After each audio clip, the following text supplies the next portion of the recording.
बहू की इज्जत। अनमोल संध्या से बहुत प्यार करता है और उससे शादी करना चाहता है, लेकिन संध्या गरीब परिवार से है। इसीलिए मंजू नहीं चाहती कि उसका अनमोल संध्या से शादी करे। वो अनमोल से कहती है, कान खोल कर सुन ले, ये लड़की मेरे घर की बहू नहीं बन सकती।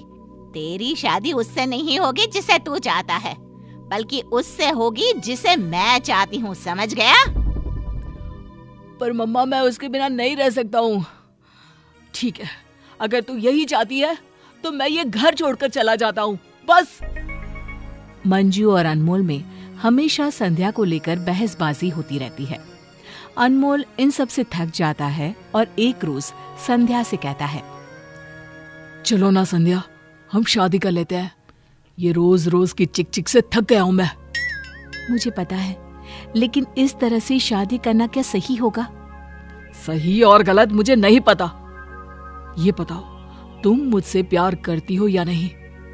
या बोल दो तो मैं हमेशा के लिए चला जाऊंगा। अरे नहीं नहीं, ऐसा मत बोलो, मैं तुमसे बहुत प्यार करती हूँ। ठीक है, अब हम शादी कर लेंगे बस। अनमोल और संध्या शादी कर लेते हैं और जैसे ही ये बात मंजू को पता चलती है तो वो अपने पति से कहती है, इस लड़के ने मेरी नाक कटवाने में कोई कसर नहीं छोड़ी। कहाँ मैंने सोचा था बड़े घर की बहू लाऊंगी, इतना दहेज मिलेगा, और कहाँ ये गरीब आ गई। ये लड़की हमारे स्टेटस को सूट ही नहीं करती। समाज में इज्जत ना चली जाए, इसलिए मुझे अपनाना तो होगा, लेकिन इस लड़की का जीना मुश्किल कर दूंगी मैं। इसमें उसकी क्या गलती है? बच्चा अपना ही है। अनमोल ने तुमसे कितनी बार कहा था, लेकिन तुमने उसकी एक बात नहीं सुनी। मंजू एक बड़ी सी पार्टी देकर संध्या को घर ले आती है।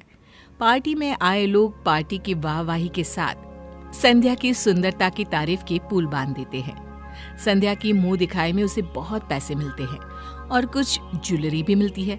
सभी लोगों के जाने के बाद मंजू संध्या के कमरे में जाकर कहती है, कभी देखी भी है इतनी बड़ी पार्टी?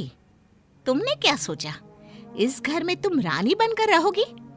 मेरे लिए तुम एक नौकरानी से कम नहीं हो।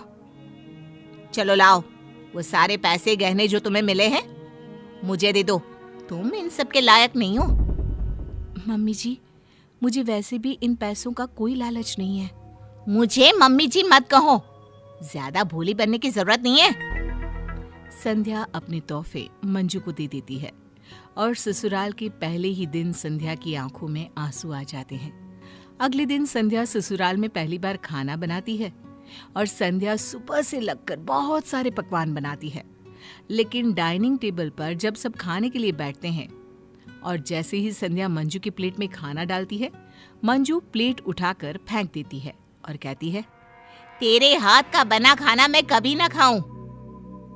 मंजू उसके मुंह पर पैसे मारती है। लो तुम्हारा नेक, आज तक इतने पैसे एक साथ तुमने देखे भी नहीं होंगे। ऐसा खाना तुम्हारे मायके में ही खाया जाता होगा। गरीबों की तरह बना दिया है खाना। अरे हाँ, मैं तो भूल ही गई, जहाँ से आई हो वहीं जैसा ही तो बनाओगी ना। सुनीता, मेरा खाना बनाकर मेरे कमरे में ले आना। मंजू अपने कमरे में चली जाती है। संध्या फूट फूट कर रोने लगती है। तब प्रदीप उससे कहता है, बेटा रो मत, तूने बहुत अच्छा खाना बनाया है। क्या करे, इस घर में अच्छे इंसान की कोई इज्जत ही नहीं है। मैं मजबूर हूँ, तेरी कोई भी मदद नहीं कर सकता मैं। कोई बात नहीं पिताजी। संध्या अनमोल को भी जो भी उसके साथ होता है उसके बारे में कुछ नहीं बताती और अनमोल को लगता है कि उसकी माँ ने संध्या को अपना लिया है। दिन बीतने लगते हैं। संध्या के सामने हर रोज एक चुनौती खड़ी रहती है। मंजू उसे ताना मारने का एक मौका भी नहीं छोड़ती। हद तो तब हो जाती है जब संध्या के माँ बाप संध्या के ससुराल अपनी बेटी को देखने के लिए आते हैं। अपनी हैसियत से ज्यादा ही वो अपनी बेटी के लिए लेकर आते हैं और मंजू के सामने रख देते हैं। समधन जी, ये कुछ मिठाइयाँ हैं। ठीक है, रख दीजिए। ऐसी मिठाइयाँ तो हमारे घर के नौकर भी नहीं खाते। मंजू उन लोगों से बात करना तो दूर, 2 मिनट उनके साथ बैठती भी नहीं है। संध्या के माता पिता की आंखों में पानी भर आता है और वे उसी वक्त अपनी बेटी से मिलकर वहां से चले जाते हैं। संध्या अपने कमरे में जाकर खुद को बहुत कोसती है। मुझ जैसी औलाद भगवान किसी को ना दे। मेरे कारण आज मेरे माँ बाप को कितना सहना पड़ा। ना मैं अनमोल से प्यार करती, ना उन्हें ये दिन देखने को मिलता। थोड़ी देर बाद मंजू के घर की बेल बजती है और कुछ लोग बिना कुछ कहे घर के अंदर चले आते हैं। कौन हो तुम लोग और इस तरह मेरे घर में आने की जरूरत कैसे हुई? आपके घर पर आईटी की रेड हुई है। अपना फोन सब जमा कर दीजिए, किसी से कोई कांटेक्ट नहीं होनी चाहिए। ये सुनकर मंजू के पैरों तले जमीन खिसक जाती है। मंजू चाहकर भी कुछ नहीं कर पाती। उसकी सारी प्रॉपर्टी और बैंक अकाउंट वे लोग सीज कर देते हैं। वे लोग उसके घर को पुथल कर रख देते हैं और थोड़ी ही देर में उसका घर किसी कबाड़ खाना से कम नहीं लगता।